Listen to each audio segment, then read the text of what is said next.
जय हिंद दोस्त। आज हम अगली क्लास में आए हैं। जो हम चैप्टर पढ़ रहे थे उस चैप्टर के आगे पढ़ेंगे। पिछले चैप्टर में हमने पढ़ा था न्यूक्लियस क्या होता है। न्यूक्लियस के बारे में आपको बताया था।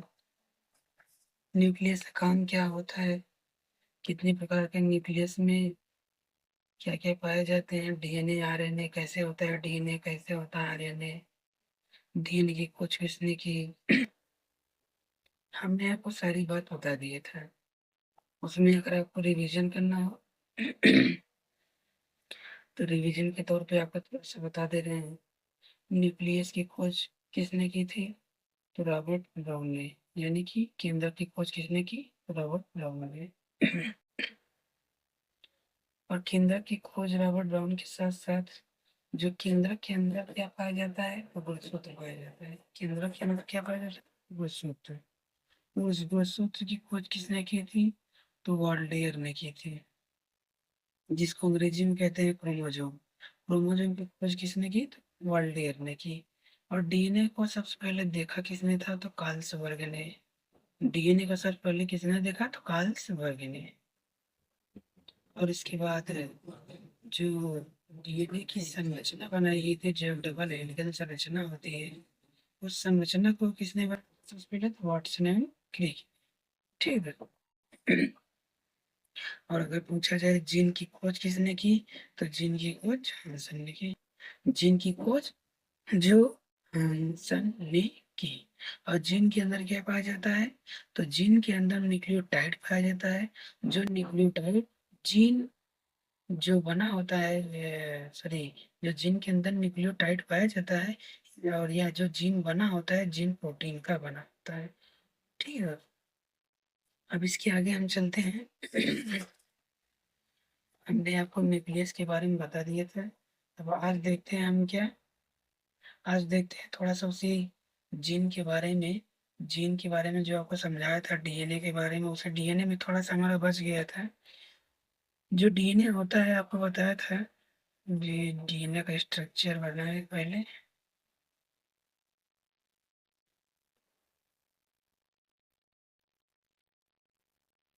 ये हमारा क्या होगा? डीएनए का स्ट्रक्चर।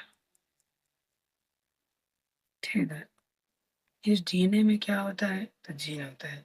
एक जीन को बाहर उठा के रखेंगे, उसके अंदर adenine, guanine, thymine, cytosine. Adenine, guanine, thymine, cytosine, इतनी चीजें इसमें पाई जाती हैं। अब इन चीजों में हम देखते हैं आगे कि ये डीएनए में आखिरकार जो adenine, guanine, thymine thymine, cytosine होता है, ये अर्थात बनता कैसे है? पहले देखिए, जो हमारा डीएनए होता है, हमारे भारत में डीएनए की मशीन जो है, डीएनए की चेक करने की मशीन, वह कैसा है? तो वह डीएनए चेक करने का मशीन जो हमारे भारत में है वो आरएनए से है। पहले डीएनए को जब आरएनए में बनाते हैं, तो जो आरएनए में बनता है उसे बोलते हैं ट्रांसक्रिप्शन, यानी कि ट्रांसफर है डीएनए से आरएनए में। ट्रांसक्रिप्शन किसे बनता है? ट्रांसक्रिप्शन। जबकि इसी आरएनए को जब डीएनए में बदला जाता है, तो उसे कहा जाता है रिवर्स ट्रांसक्रिप्शन। रिवर्स ट्रांसक्रिप्शन, यही चीज यहाँ आ जाएगी। ठीक। यानी कि डीएनए से आरएनए गया, तो डीएनए से ट्रांसफर हो रहा है आरएनए में, ट्रांसक्रिप्शन। और आरएनए से पुनः डीएनए में जा रहा है, तो रिवर्स, मतलब रिवर्स हो रहा है पीछे, डीएनए में आ रहा है, तो इसलिए डीएनए, आरएनए किस में आ रहा है? डीएनए में, तो रिवर्स ट्रांसक्रिप्शन। और जब यही डीएनए को डीएनए में बनाया जाता है, उसे कहा जाए रेप्लिकेशन। रेप्लिकेशन, जानते हैं ना? रेप्लिकेशन मतलब किसी चीज को रिपीट करना, तो डीएनए से डीएनए को रिपीट कर रहे हैं, उसे रेप्लिकेशन कहते हैं। ठीक।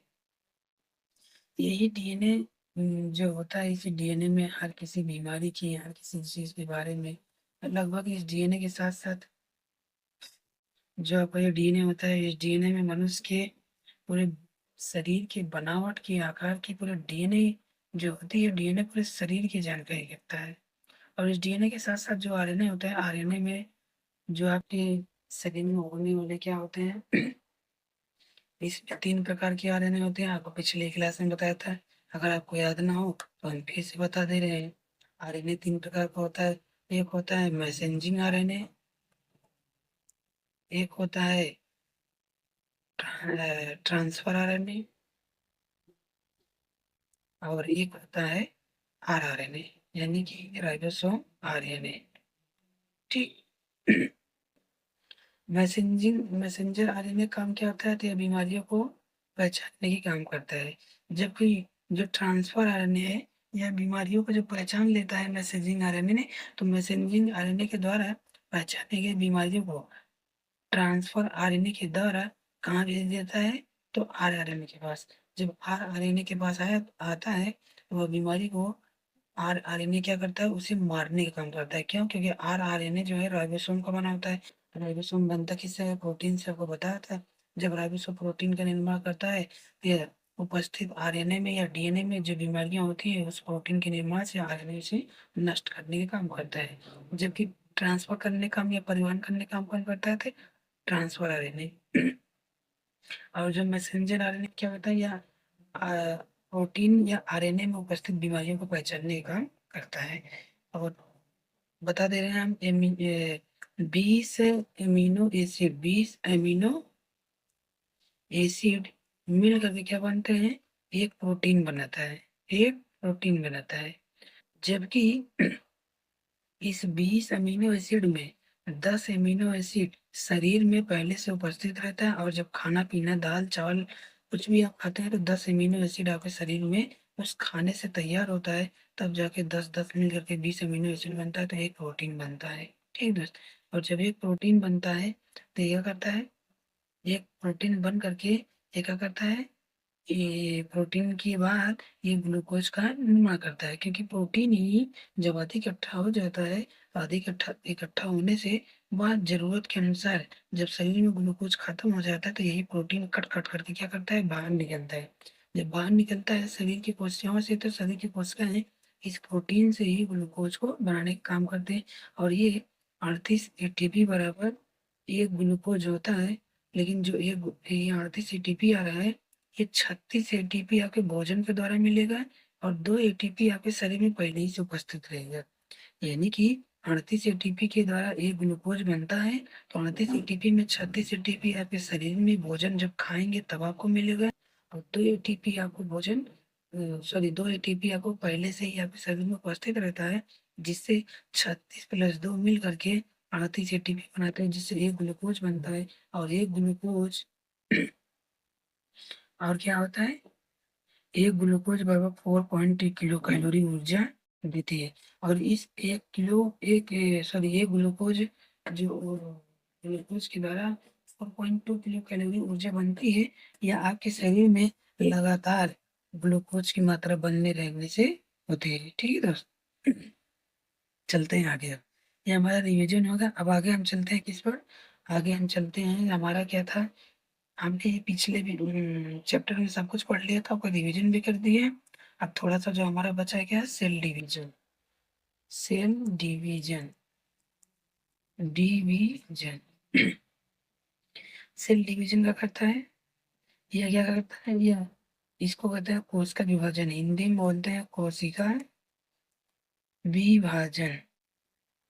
विभाजन क्या करता है, आसूत्री विभाजन पहला, आसूत्री विभाजन दूसरा, समसूत्री विभाजन तीसरा, ये पहला, ये दूसरा, ये तीसरा, ये अर्धसूत्री विभाजन। कैसा? अर्धसूत्री। तो आसूत्री, अर्धसूत्री और समसूत्री, 3 प्रकार के विभाजन होते हैं। आसूत्री को बोलते हैं ये माइटोसिस, इसको क्या बोलते हैं, ये माइटोसिस अंग्रेजी में बोलते हैं ये माइटोसिस। जबकि अर्धसूत्री क्या बोलते हैं, माइटोसिस। क्या बोलते हैं, माइटोसिस। और उसके बाद समसूत्री क्या बोलते हैं, तो माइटोसिस। ओ सॉरी, अर्धसूत्री बोलते हैं मियोसिस होगा जी, हमने यहाँ का यहाँ लिख दिया, सॉरी। Meiosis, meiosis. जबकि समसूत्री का माइटोसिस, माइटोसिस। ठीक।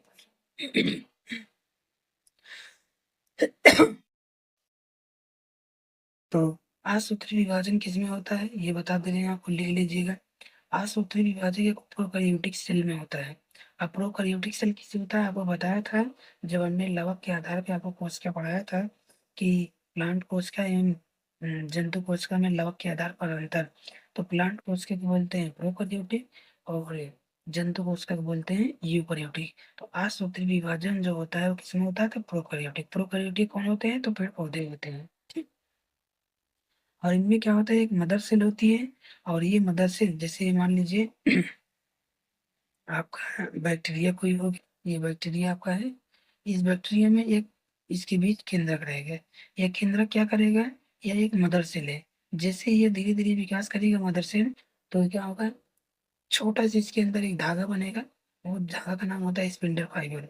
उस धागा को क्या कहते हैं स्पिंडल फाइबर बोलते हैं उस धागा को। और वो धागा ऐसे बीच में से क्या होगा इसको अलग करने की कोशिश करेगा। और जब धीरे धीरे बीच में से धागा बच जाएगा तो एक डॉटर सेल में एक मदर सेल में, इसी मदर से एक उत्पन्न होगा डॉटर सेल। और ये डॉटर सेल क्या करेगा न्यूक्लियस, ये जो धागा बनता है ना स्पिंडल फाइबर का, ये धागा न्यूक्लियस होता है। और न्यूक्लियस क्या करता है केंद्रक होता है। इसी केंद्रक में एक धागा जब बनता है ना तो केंद्रक की सारा इंफॉर्मेशन इसका इसके पास भेज देता है, ताकि ये जो मदर सेल है मदर सेल में जैसे हाथ पैर उंगली क्या क्या बनाना है, पेड़ की टहनियाँ पत्तियां शाखाएं उसके ऊपर के छिलके ये सब वगैरह वगैरह जो भी बनाना रहता है ना, तो ये न्यूक्लियस इसके अंदर फाइबर धागा बांध करके इसका डीएनए इसमें भी ट्रांसफर कर देता है। वही डीएनए इसमें आ जाता है, और बाद में जब ये डॉटर सेल मदर सेल बनता है यही चीज इसमें भी आ जाता है। थोड़ा बहुत कभी कभार कमी हो जाती है, जैसा पूरा रहता है वैसा नहीं हो पाता है, लेकिन लगभग लगभग 90 से 95% पूरा जाता है डीएनए का। ठीक। ठीक है हो गया ये आसूत्री विभाजन। अब आसूत्री की विभाजन के बाद हम देखते हैं क्या समसूत्री विभाजन देखते हैं। समसूत्री विभाजन किसमें होता है तो मनुष्य क्या बोलते हैं सॉरी, यह मनुष्य में होता है समान रूप से होता है।